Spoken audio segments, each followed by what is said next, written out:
डबली reinforce beam analysis, doubly reinforce beam analysis. So सबसे पहले डबली reinforce beam यानी क्या रहता है, डबली रेनफोर्स बीम कब आता है? Okay, so what is the requirement for doubly reinforce beam? सबसे पहले ये जान लेते हैं, डबली रेनफोर्स बीम कब आता है? जब आपका डेप्थ रिस्ट्रिक्टेड है और actual structure it is nothing but a doubly reinforce beam. Actual structure, जो भी आप एक्चुअल स्ट्रक्चर देखोगे वो मैक्सिममली डबली रेनफोर्स बीम ही रहेगी। और जहां पे आपको डेप्थ रिस्ट्रिक्टेड है, इसके ऊपर आप डेप्थ नहीं बढ़ा सकते, तब आपको क्या करना पड़ेगा कि एडिशनल कंप्रेशन स्ट्रेस के लिए एडिशनल कंप्रेशन स्टील डालना पड़ेगा। ओके, क्योंकि आप डेप्थ नहीं बढ़ा सक रहे, additional compression stress and additional tensile stress also. तो additional tensile stress for additional steel and additional compression stress for additional steel, ये आपको डालना पड़ेगा। तो सेम रिक्वायरमेंट जो है वो सेम रहेंगे, जैसी आपने एलएसएम में देखा है वैसी यहाँ पे भी सेम ही है, वो कोई चेंजेस नहीं है। कि डबली रेनफोर्स बीम हम क्यों, रिक्वायरमेंट क्या है उसकी कि डेप्थ जब रिस्ट्रिक्टेड है तब। डेप्थ रिस्ट्रिक्टेड है तो क्या होगा कि डेप्थ रिक्वायर्ड से डेप्थ ग्रेटर देन आएंगी, डेप्थ क्या आएंगी, ग्रेटर देन आएंगी। तो रिक्वायर्ड से ज्यादा नहीं जा सकते, यानी अपने जो प्रोवाइडेड है, प्रोवाइडेड जो है अपना ज्यादा प्रोवाइडेड से ज्यादा नहीं जा सकता। सपोज 500 मैंने प्रोवाइड की है लेकिन मेरी 900 निकली है, तो मैं 500 से ज्यादा नहीं जा सकता, आर्किटेक्ट ने मुझे लिमिट दी है। तो इसीलिए मैं क्या करूंगा कि उसको मैं ऊपर में और नीचे में जितने मेरा 400 mm का गैप है, वो 400 mm के गैप के लिए एडिशनल मूवमेंट के लिए एडिशनल स्टील मैं प्रोवाइड करूंगा। Additional movement for additional steel, doubly reinforce में बस इतना ही है, additional movement for additional steel. अब यहाँ पे additional moment for additional steel क्या आता है वो देखते हैं सबसे पहले। Okay, 1 minute.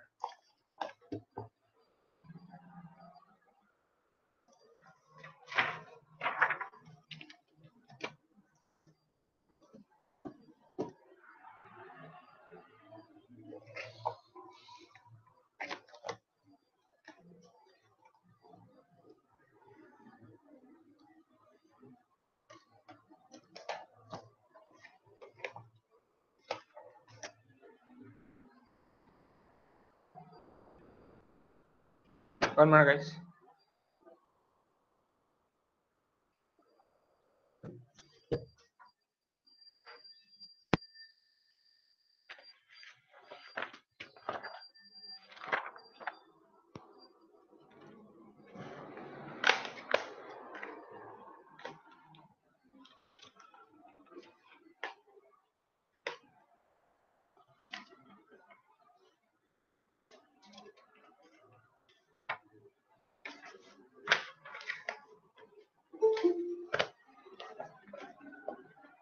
लिखो लिखो, डब्ल्यू रेनफोर्स सेक्शन कब हम प्रोवाइड करते हैं?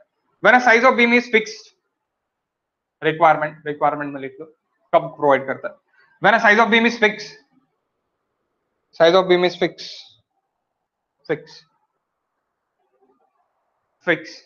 size of beam is fixed, B and D are both the restricted, B or D both the restricted, or one of the restricted, one of the नहीं, or depth is the restricted, ऐसे करो, or depth is the restricted, depth is the restricted,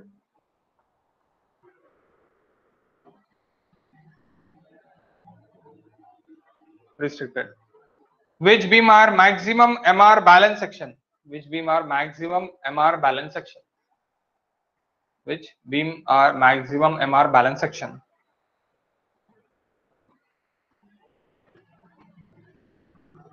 MR balance section, MR balance section, that is MR, MR balance section। तो balance section का MR for example अपन पकड़ लेते कि आपका 80 kilo newton into metre है, suppose 80 kilo newton into metre है। And the next line,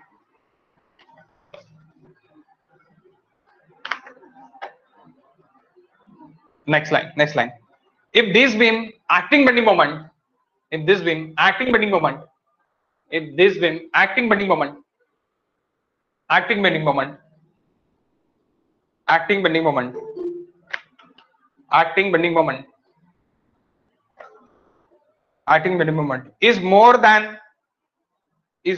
the balance section MR, is more than the balance section MR। Example के लिए लिख लो 80 MR है, एक्टिंग मोमेंट आपका 120 है, एक्टिंग मोमेंट आपका 120 है। तो क्या हो गया कि एक्टिंग मोमेंट से आपका एमआर बैलेंस सेक्शन जो है वो ज्यादा है, MR balance section MR balance section आपका कम है, एक्टिंग मोमेंट आपका ज्यादा है, यानी एक्टिंग ज्यादा हो रहा, आपकी कैपेसिटी 80 है और आपके ऊपर आ रहा कितना लोड, यानी मोमेंट कितना आ रहा 120 का आ रहा, तो क्या हो रहा 120 का मोमेंट आ रहा तो फेल हो जाएगा, क्योंकि उसकी कैपेसिटी सिर्फ और सिर्फ कितनी है 80 कैपेसिटी है, और उसके ऊपर जो भी ये आ रहा है मोमेंट आ रहा है वो कितना है 120 का है, तो that gap 120 minus 80 that is additional moment, वो एडिशनल मोमेंट के लिए क्या होगा एडिशनल स्टील अपने को प्रोवाइड करना पड़ेगा। व्हाई? बिकॉज ऑफ यहाँ पे डायमेंशंस फिक्स है, वी कैन नॉट ये यानी अपन डायमेंशंस नहीं बढ़ा सकते, we can not increase the dimensions B and D और डी और सिंपली डी, ये नहीं बढ़ा सकते, तो that's why we want to increase the reinforcement in bottom and top, दोनों साइड में मुझे इंक्रीज करना पड़ेगा। उसके बाद लिखो in this case आपने mr is less than mr acting and m acting bending moment acting, ये यहां तक लिखा ना guys,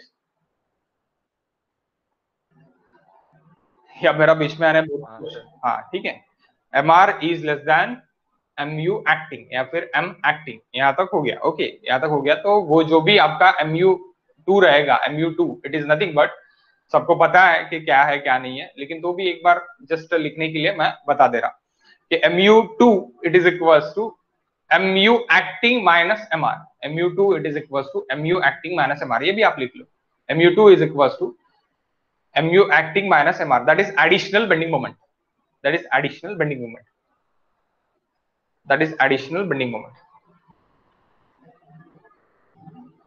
additional bending moment. For that additional bending moment, next line, for that additional bending moment, for that additional bending moment, additional bending moment,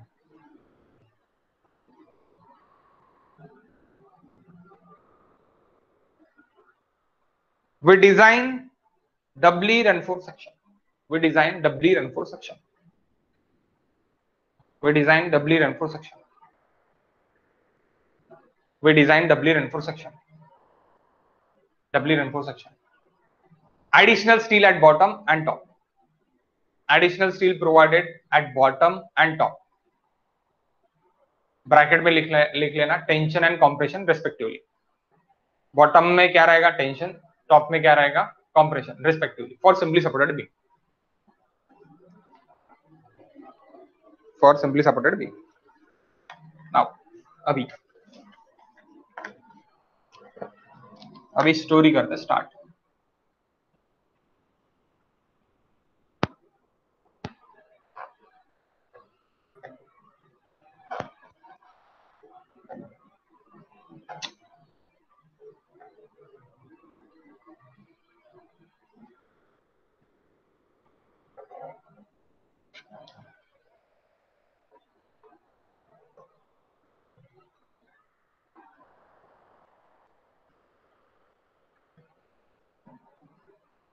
Okay, this is the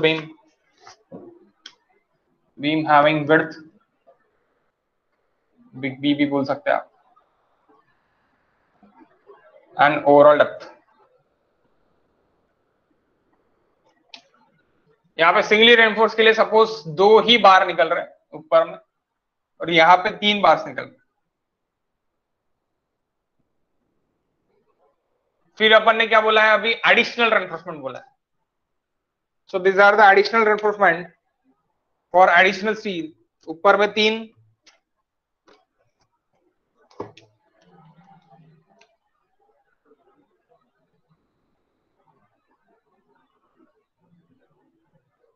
नीचे में 2, that red one it is equals to AST2 AST2,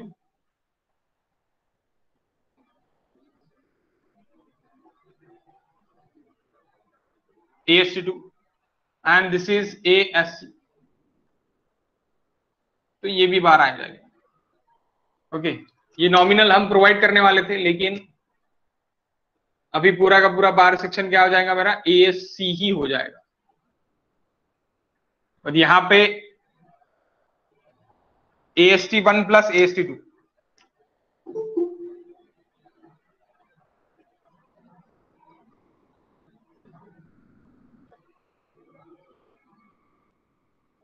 AST1 plus AST2. Okay, अब यहां से यहां तक क्या रहेगा guys? D dash. Suppose here is 50 mm, ऊपर भी 50 mm, ऊपर का और नीचे का कम ज्यादा आप दे सकते हैं, तो मैं D डैश पकड़ता हूं. Effective depth is like this. Okay, D minus D dash, that is effective depth. अब यहाँ पे इसका स्ट्रेस डायग्राम और स्ट्रेन डायग्राम देखो.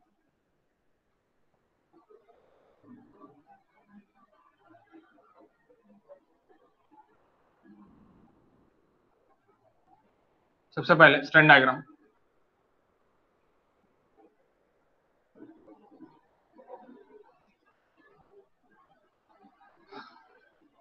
Strain in concrete, strain in steel, strain in concrete. Now यहाँ पे जब मैं इधर करूंगा तो that is strain in steel in compression. strain in steel in compression कहाँ पे? D डैश पे. कहाँ पे आएगा? D डैश पे आएगा. आफ्टर दैट स्ट्रेस डायग्राम देखते हैं.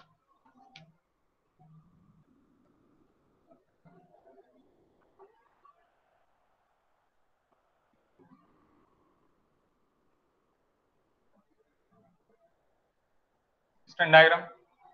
After that we are looking for stress diagram. तो डबली रेनफोर्स और सिंगली रेनफोर्स के लिए अलग अलग देख लेते हैं, देन कंबाइन देखते हैं.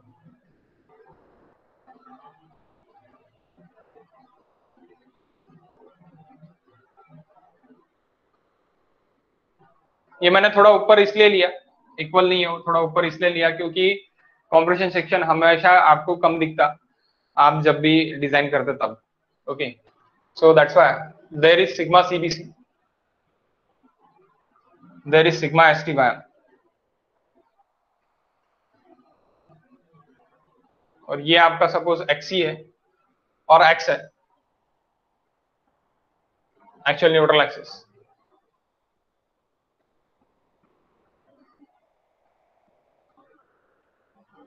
एक्स और एक्सी आप कुछ भी बोल सकते हो, तो I am taking x only.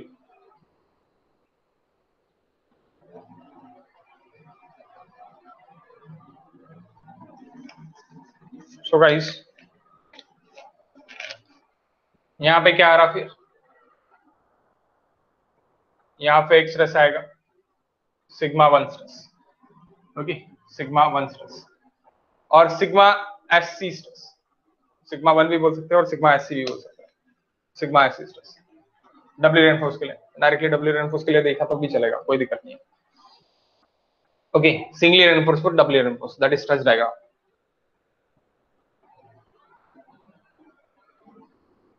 Okay, so guys यहाँ पे क्या हो रहा है, यहाँ पे देखो डायग्राम को अच्छे से देखो. ओके, तो ये स्ट्रेस डायग्राम डब्ल्यू रेनफोर्स के लिए हो गया. ये स्ट्रेनिंग का यहाँ पे स्ट्रेस भी आ गया. ओके, स्ट्रेस भी आ गया और यहाँ पे आपका सिग्मा सीबीसी भी आ गया, दैट इज सिग्मा एसटी. अब आपको पता है सिग्मा सीबीसी यानी क्या है? Stress in concrete in compression. Okay, sigma ST is stress in steel in tension divide by M, it is modular ratio. अब इट इज मॉड्यूलर रेशियो. अब यहां से यहां तक अगर हम देखते हैं तो ये डिस्टेंस मेरा कितना हो जाता? What is this distance? That is x. तो ये distance obviously this is x minus d distance, x minus d distance. Okay, and then next हम करते हैं कि यहाँ पे आपको पता है कि ऑलवेज x/3 पे, sorry about that, for x/3 here is C1 is active. C1 is equal to sigma CBC by average stress, sigma CBC by 2 into B into X. That is C1 is active. तो C1 के लिए आपका L1 रहेगा. What is your L1?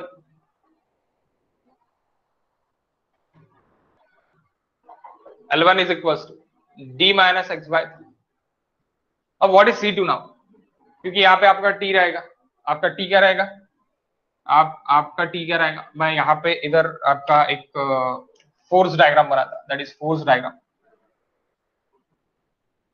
Okay, force diagram like this का, ये C force, C1 force.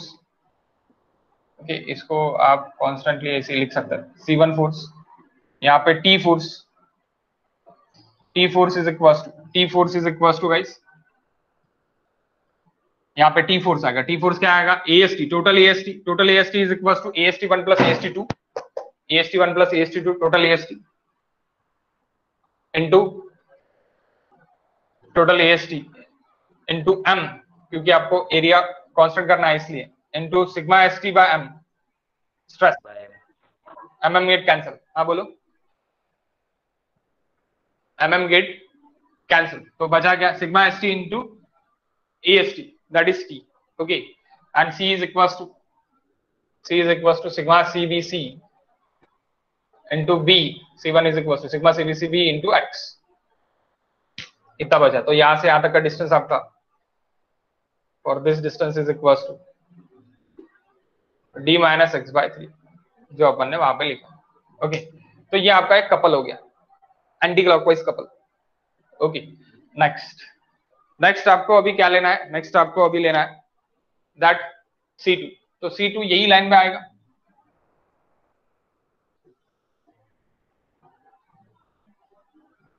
C2 is equal to, अब C2 is equal to 1.5 times of M। why we taken 1.5 times of M, reason लिखना है अभी आपको, 1 minute.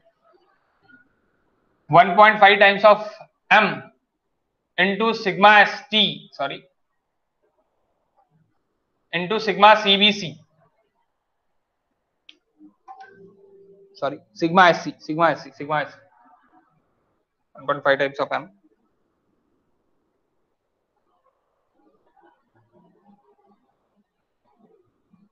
into ASC, M into ASC into sigma SC, 1.5 times of M into ASC into sigma SC। अब ये area को आप 1.5 times क्यों into कर रहे हैं, उसका रीजन बताता मैं। ओके, सो 1 मिनट, उसका भी रीजन लिखते हैं। So that sigma SC into area is equals to 1.5 times of M into AS। तो आपका जो ये है सेकंड लिबर arm, that is D minus D dash, that is L1, L2 is equals to D minus D dash, that is second लिबर arm, क्योंकि यहां से यहां तक का डिस्टेंस कितना है, D dash। ओके, सो ये ऊपर का D dash है, तो इसलिए सेकंड लिबर आर्म इज इक्वल टू आपका C2 T2 भी बोल सकते हैं आप, यानी T1 और T2 की इसमें भी आप निकाल सकते हैं, इसमें कुछ ये नहीं है, यानी इसको मैं इस तरह भी बोल सकता आपका T1 C1। ओके, ये for singly reinforce, C2 T2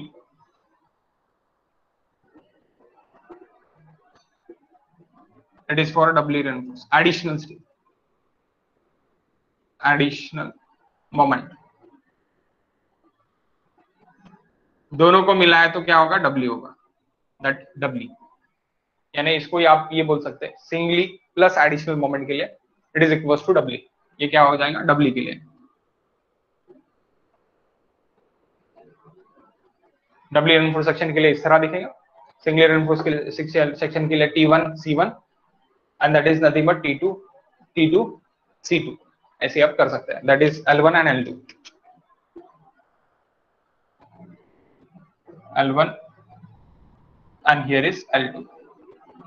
okay, अब why 1.5 is here in the area, 1.5 M क्यों ले रहा है, क्यों लेना है, कंप्रेशन में है इसलिए लेना है, उसका रीजन देखो, अगेन क्या रीजन है। Sorry,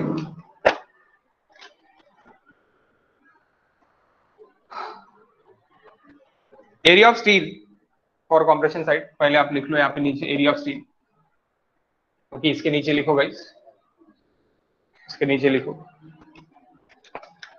area of steel in terms of concrete area, area of steel in terms of concrete area, area of steel in terms of concrete area is equals to 1.5 m into ASC, 1.5 m into ASC. That ASC is not a ASC, it is what, area of steel आप क्या ले रहे,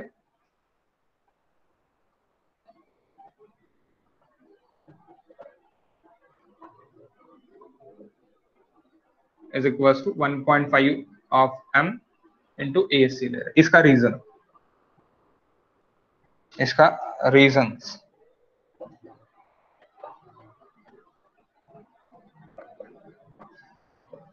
नीचे 1.5 m value, 1.5 m value, reason guys, 1.5 m value is used for compression steel, is used for compression steel, compression steel, okay. ऊपर में क्या आएगा, इसके ऊपर क्या है आपका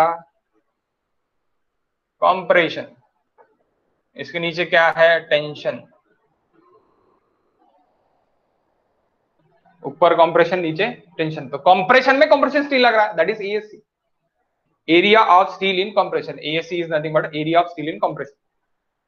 So ASC compression में क्यों ले रहे हैं, तो वही हम लिख रहे हैं 1.5 m value is used for compression steel, 1.5 m value used for compression steel due to creep, due to creep, underline this line, underline करो due to creep, क्योंकि ये पूछते हैं, ये पूछते हैं, वन लाइनर क्वेश्चन है, ये वन लाइनर क्वेश्चन है, 1 मार्क वाला वन लाइनर क्वेश्चन है. 1.5 m value is used for compression steel due to creep, compression steel due to creep, due to creep, strength bracket में लिखो, strength long term effect, strength long term effect bracket में लिख लेना sir. पुन्हा हाँ पुन्हा सांगतो, 1.5 m value, 1.5 m value used for compression steel, used for compression steel due to creep, due to creep, due to creep, okay, due to creep bracket में लिख लो आप strength, strength long term effect, strength long term effect, strength long term effect, यानी long term effect के लिए है. It is observed that, it is observed that, it is observed that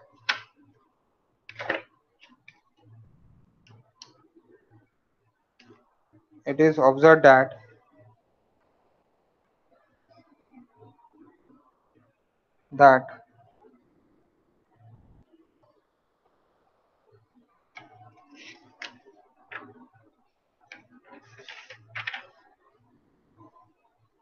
it is observed that actual value of stress, actual value of stress, comma strength,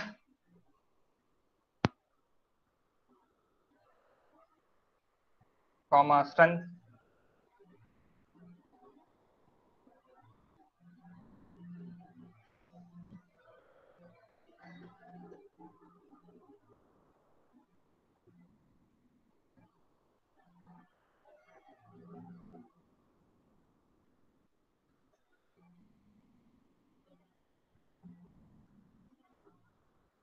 stress and strength is slightly more than that, is slightly more than that, slightly more than that, may be due to elastic stress, may be due to elastic stress,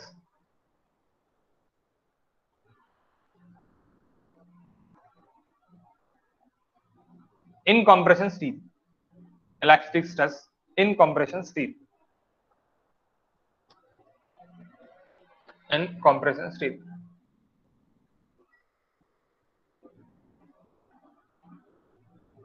due to combine effect of elastic strength and creep, due to combine effect of elastic strength and creep.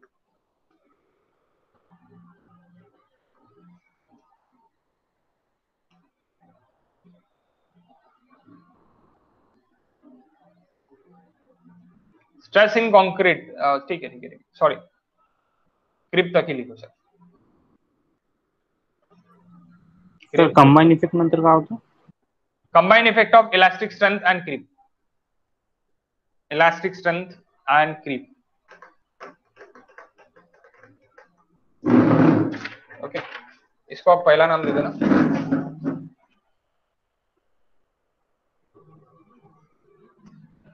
First,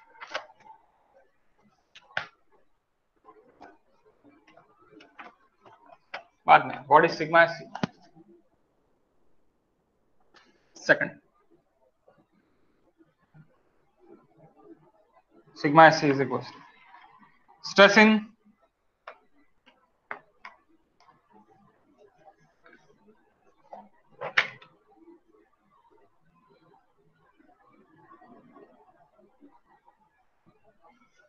sigma SC is equals to, okay, sigma is equal stress in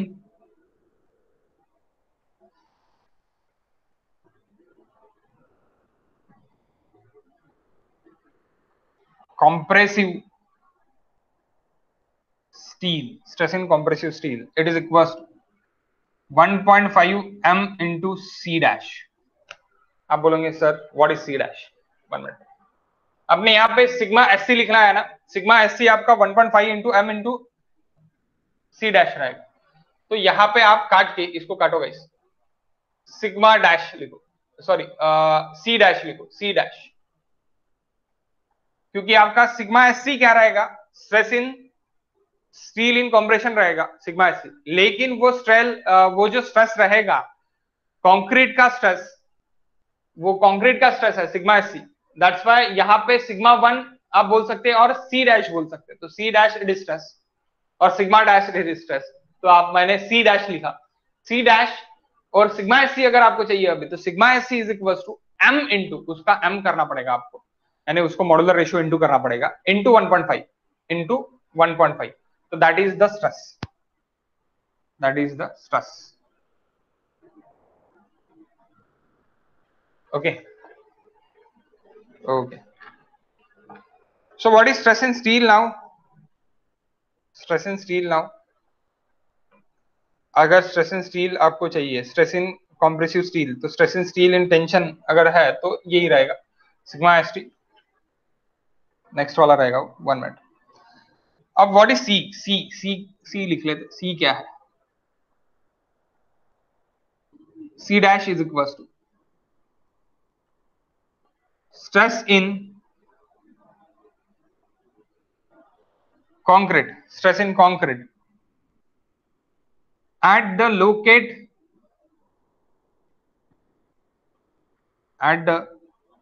location of compression steel.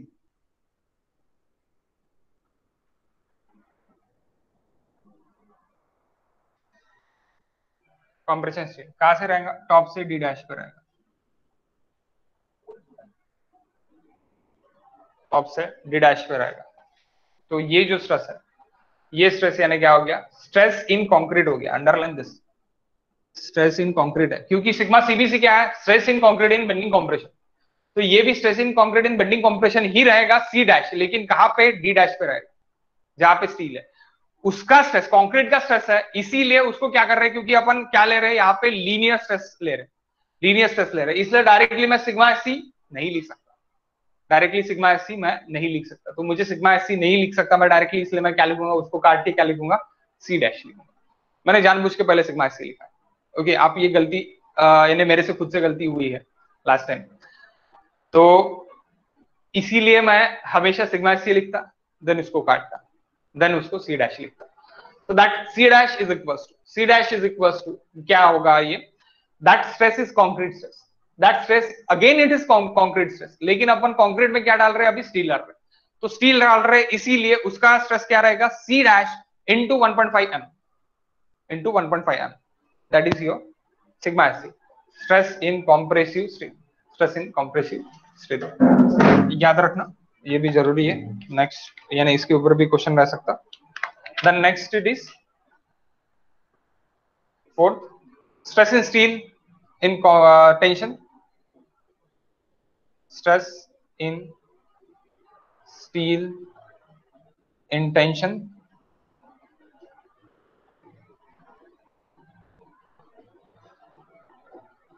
sigma st by m, sigma st by m। Okay, अगर steel का stress चाहिए सिर्फ और सिर्फ ये tension में है तो स्ट्रेस क्या हो जाएगा, सिग्मा st by m। आप को अगर एक्चुअल स्ट्रेस वैल्यू चाहिए और आपको अगर टी वैल्यू चाहिए यानी फोर्स चाहिए टी, तो आप m इंटू AST को ये करके आपका सिग्मा st रहेगा।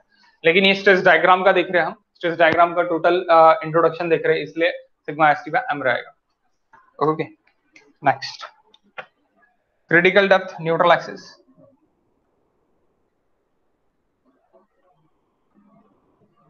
Critical neutral axis is equals to XC. XC is equals to K into D. K into D. K is equals to 93.33 upon 93.33 plus sigma S, वही value रहेंगे जो values अपन ने last में निकाले K के, कोई changes नहीं है। K into D. After that, actual neutral axis। अभी ये मेन चीज है, actual neutral axis। Can I erase this?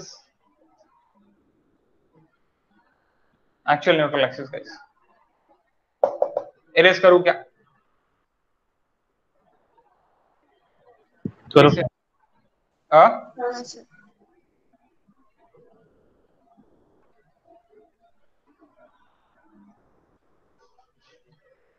Sixth,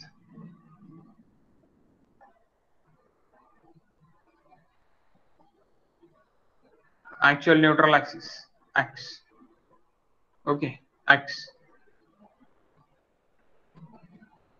निकालना है अभी, तो X निकालना है तो यहाँ पे क्या रहेगा, यहाँ से कैसे निकालेंगे, वही निकालेंगे area of compression, area moment,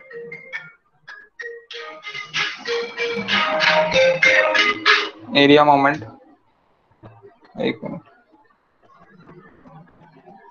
area moment compression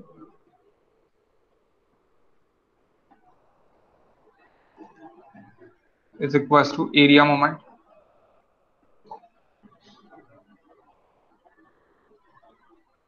tension, area moment compression is equals to area moment tension। ठीक है, अब ऊपर आपके सामने सब कुछ है, सब कुछ है, तो एरिया, सबसे पहले area of the compression, that B into X, B into X guys. So B into X area हो गया, यहां से कहां पे एक्ट होगा वो x/2 पे एक्ट होगा,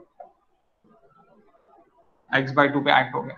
ओके, तो ये आपका पहला हो गया area into B, area moment पहले इसका हो गया। Then ASC plus 1.5 m ASC, area of the that compression steel, acting कहां पे है, x माइनस डी डैश पे, यहां से एक्टिंग कहां पे, this acting it is x minus D dash, यहां से यहां तक एक्टिंग क्या है आपका x minus D dash, x minus D dash. Okay, then next x minus D dash हो गया। Okay guys, x minus D dash. अब देखो, अब क्या है कि हमने जितना एरिया ऑफ स्टील प्रोवाइड किया है, उतना कंक्रीट का एरिया रिड्यूस हुआ है, रिप्लेस हुआ है, रिड्यूस नहीं रिप्लेस हुआ है, ऑब्वियसली रिड्यूस ही हुआ है या फिर रिप्लेस हुआ है। ओके, क्योंकि वो हम काय में डाल रहे हैं, कॉम्प्रेशन में डाल रहे हैं, और हमने यहाँ पे पकड़ा है, कंसिडर किया है, तो इसलिए मुझे क्या करना पड़ेगा, कंक्रीट का एरिया उतना माइनस करना पड़ेगा, तो माइनस करना पड़ेगा, इसलिए मैं माइनस लिखता हूँ। देखो, मैंने स्टील कहाँ पे प्रोवाइड किया, कॉम्प्रेशन में प्रोवाइड किया। कॉम्प्रेशन टोटली कौन ले रहा, अपन अभी एजम्पशन कर रहे हैं कि कंक्रीट ले रहा, हम एजम्पशन कर रहे हैं, लेकिन वो कंक्रीट में मैंने क्या डाला है, मैंने स्टील डाला है, तो जितना एरिया यानी उतना एरिया मेरा क्या हो रहा कि कंक्रीट का माइनस हो रहा, तो कितना एरिया माइनस हो रहा, ASC माइनस हो रहा, ASC माइनस हो रहा। ओके ASC माइनस हो रहा है तो उतना मोमेंट भी माइनस करना पड़ेगा, ASC into x minus D. यहाँ पे m इंटू मत करना प्लीज, क्योंकि हम ASC एरिया यहाँ पे प्रोवाइड कर रहे हैं कंक्रीट में, उतना ही एरिया से प्रोवाइड है, उतना एरिया मेरा रिप्लेस हो रहा है कंक्रीट का ASC। ये m इंटू ASC क्यों ले रहे हैं, उतनी स्ट्रेंथ है करके, क्रीपिंग स्ट्रेंथ है करके ये ले रहे हैं। Okay creep plus elastic strength को मिला के 1.5 m हो रहा। ओके इलास्टिक स्ट्रेंथ अगर चाहिए, इलास्टिक स्ट्रेंथ के लिए अपन ने क्या लिया है, सिर्फ और सिर्फ m लिया है। क्रीप इफेक्ट उसमें ऐड कर दिया इसलिए 1.5 ऐड हो गया, इसलिए क्या हो गया 1.5 ऐड हो गया। ओके सो ये आपका हो गया कंप्रेशन के लिए। Then it's equals to tension, is equals to tension. What is tension, m into AST into d minus x, m into AST into d minus x। तो इसको अभी सिंप्लीफाई कैसे कर सकते हैं, देखो इसको अभी सिंप्लीफाई कर सकते हैं, b x square by 2 plus यहां से क्या निकलता guys common, ASC d minus x, ASC d minus x that is common. Okay तो ये बाहर कॉमन निकाल लो तो बचा क्या 1.5 माइनस 1, या कॉमन निकाला था ASC x minus d into 1.5 m minus 1, 1.5 m minus ये 1। ओके ये d डैश ये बन गया मेरा, is equals to m into AST d minus X. आपको ये अगर याद नहीं रहता है वक्त पे तो आप इससे डायरेक्टली जा सकते हैं फ्रॉम दिस डायग्राम, कोई प्रॉब्लम नहीं है, answer is okay. Okay so that is actual neutral axis formula, actual neutral axis formula. We can say this और दिस, आपको जो पसंद है उससे करो, कोई प्रॉब्लम नहीं है। इस पे थोड़ा कैलकुलेशन ज्यादा, इस पे थोड़ा कैलकुलेशन कम। ओके थोड़ा है एक स्टेप ओनली, तो उसमें कोई फर्क नहीं करता। अगर ये कंसेप्ट आपको समझा है तो आप इससे जा सकते हो। ओके समझा है ना, किसी कोई प्रॉब्लम कंसेप्ट में, एनी प्रॉब्लम गाइस, प्लीज से एनी प्रॉब्लम। अब इसके बाद मैं MR के लिए जाने वाला हूं इसलिए मैं बोल रहा हूं, एनी प्रॉब्लम गाइस, कोई प्रॉब्लम है इसमें किसी को? No sir. नहीं है, okay no issues, then go for the MR में C1 C2 मैंने बता ही दिया है कि C1 C2 क्या है, L1 L2 भी बता, L1 L2 भी क्या है।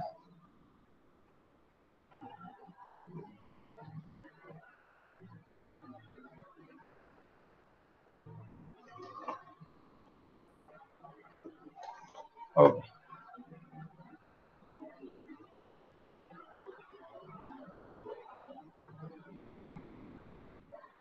Moment of resistance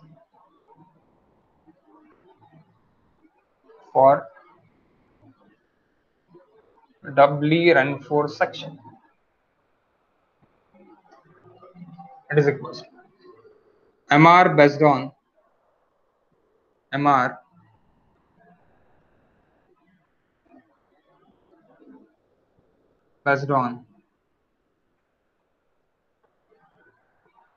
compression, moment of resistance based on compression, MR is equals to C1 L1 plus C2 L2, कोई changes, C1 L1 plus C2 L2 वही रहेगा। अब C1 क्या है आपका, सिग्मा CBC by 2 रहने को बना यहाँ पे। Okay printing error, C1 is equals to sigma CBC by 2 into B into X into D minus X by 3, that is Liveram 1 plus C2. What is C2? C2 is this sigma S, okay, sigma S into 1.5 m into ASC, okay, that is C2 into D minus D dash L2। अब आप बोलोगे sir यहाँ पे क्यों नहीं आपने minus किया, यहाँ पे भी माइनस कर सकते हैं, यहाँ पे भी हम स्ट्रेस माइनस कर सकते हैं। ओके यानी यहाँ पे भी तो ये कंक्रीट का एरिया इतना माइनस हो रहा, तो आपका C1 L1 plus C2 C2L2, तो यहाँ पे आपका जो सिग्मा SC जो लग रहा है, यहाँ से आपका ये एरिया जो है M इंटू ASC, तो वो इसमें भी माइनस हो सकता है। अब कैसे माइनस होगा?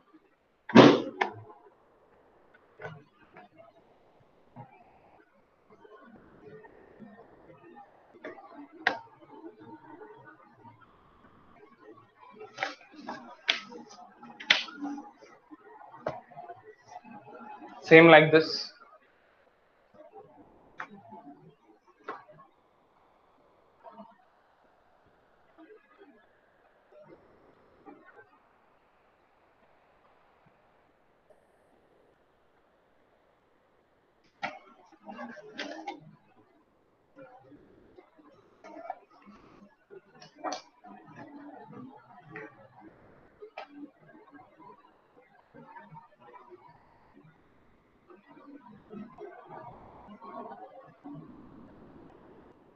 One minute guys.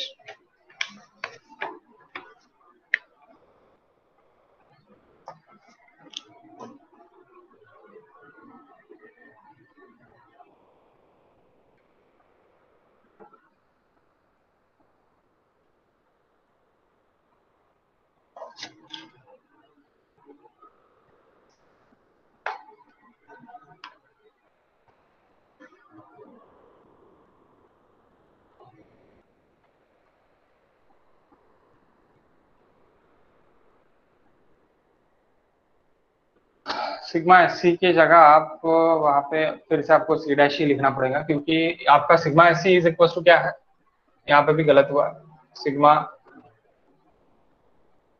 Sigma dash लिखो, यानी C डैश लिखो, C डैश, C डैश, और सिग्मा डैश भी चलेगा, C dash, C dash. Okay, क्योंकि सिग्मा ये आपका 1.5 m into sigma dash is equal to sigma SC, is equal to sigma SC। यहाँ पे आप सिंपली काट के C डैश करो, यहाँ पे मेरा क्या रहेगा, C डैश, और सिग्मा डैश भी लिख सकते हैं, और सिग्मा डैश भी लिख सकते हैं। Okay, C dash. तो यहाँ पे क्या हो रहा कि यहाँ पे हमने पकड़ा नहीं है, तो हम माइनस कर सकते हैं उसको, हम माइनस कर सकते हैं, यानी कितना माइनस होगा, C डैश जो भी यहाँ पे स्ट्रेस है, स्ट्रेस इंटू ASC कितना माइनस होगा, ओके, स्ट्रेस इंटू ASC, यानी इसमें से minus again C dash into ASC इतना माइनस होगा। ओके, तो उसमें से अगर कॉमन निकाल दिया मैंने, यानी क्या हो जाएगा, MR कॉम्प्रेशन, MR कॉम्प्रेशन क्या हो जाएगा, C1L1 is equal to sigma CBC by 2 into B into X into D minus X by 3, that is C1L1 plus C dash, अभी इसमें C dash into ASC common निकल रहा है, C dash into ASC common निकल रहा है, सो C dash into ASC में common निकाल रहा हूं, C dash into ASC, C dash यानी ये stress, okay, C dash into ASC, और सिग्मा डैश इंटू ASC भी बोल सकते हैं आप, sigma dash into ASC common निकल रहा है, okay, okay, into into what बचा, क्या फिर बचा यहाँ पे, ये कॉमन निकल गया, दिस एंड दिस कॉमन निकल गया, तो 1.5 m plus 1, 1.5 m plus 1 into into यहाँ पे भी रहेगा D माइनस D डैश, यहाँ पे लिखा नहीं मैंने, D माइनस D डैश, तो into D minus D dash, D minus D dash. This is the MR compression. MR tension निकालने के लिए सबसे पहले आपको L बार निकालना पड़ेगा, don't go for that, MR tension के लिए मत जाओ। ओके, इसको आप सिग्मा डैश करके भी लिख सकते हैं, यानी मैं इस तरह भी लिख सकता हूं,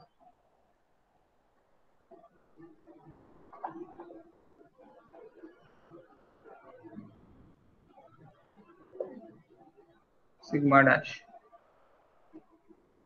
ASC 1.5 m माइनस होना है,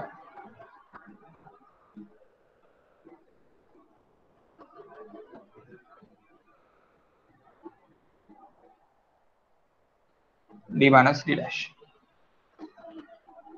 गाइस मैंने लास्ट ईयर क्या लिया था, ऐसे ही लिया था या कुछ और लिया था?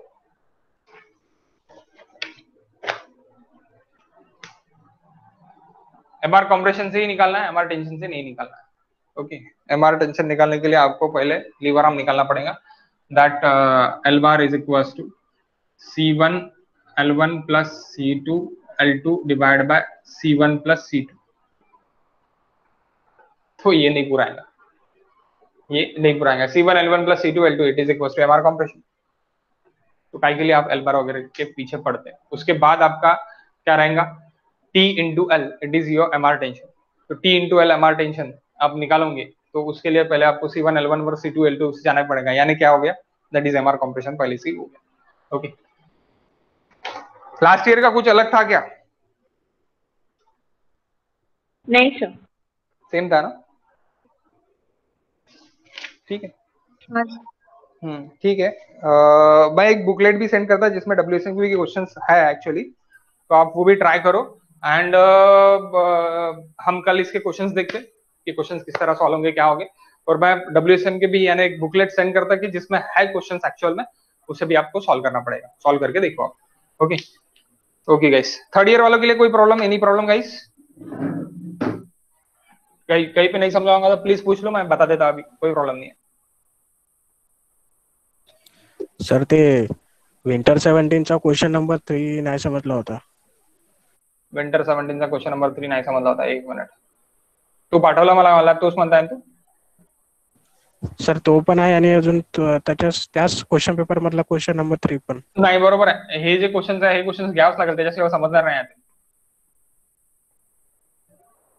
हे क्वेश्चन घेऊ आपण।